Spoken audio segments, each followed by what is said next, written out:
العابد مقطوعة الكرة. سالم الدوسري، سالم يتقدم، خطأ لصالح الهلال، ملعوبة ياسر الله الله الله الله يا ياسر، الله ياسر، الله يا ياسر في الدقيقة 23.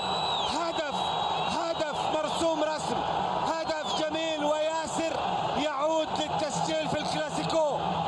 ياسر يعود للتسجيل في الكلاسيكو بعد ما غير اللوك، بعد ما حلق على الزيرو، جاب هدف رابع في الاتحاد، هدف بالعقل، هدف لاعب خبير وكبير، هدف جاء بعد غلطة خبير آخر في الاتحاد وفواز القرني يتفرج عليها. هذه كرة سالم الدوسري، وهذا ياسر اللي لف ودار ولعب كرة ساقطة تماما جميلة بعد أن سجل في موسم 2009-2010 في مرمى الاتحاد. يسجل هنا هدف ياسر القحطاني ويعود للتسجيل في مرمى الاتحاد بعد سنتين، ويعود بهدف من الأهداف المتقنة، من الأهداف الجميلة.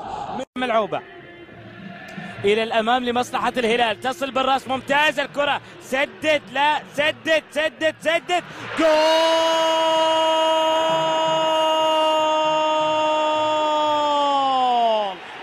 جول من الشلهوب، جول من الشلهوب، منطاد طار من محمد الشلهوب ليصل إلى شباك الحارس اللي هو سعيد الحربي. لاحظ وين البداية من ولي، الاستكمال من الشلهوب، مرمى بين أربعة، المنطاد الطائر حط وهبط في شباك الحزم بهدف بالقدم اليسرى. لاحظ المنطاد الذي طار، يحاول يعدي، يمرر كرة جميلة للشلهوب، الشلهوب يهيئها للتمياط، التمياط يحاول،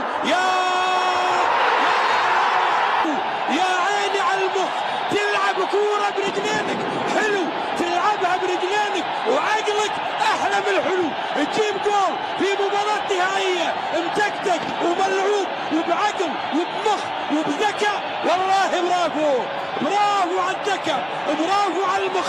يقول واحدة من اللوحات العقل السليم، تقول اللوحة في تشجيع الزعيم، أما أنا فأقول العقل السليم في هدف لاعب الزعيم.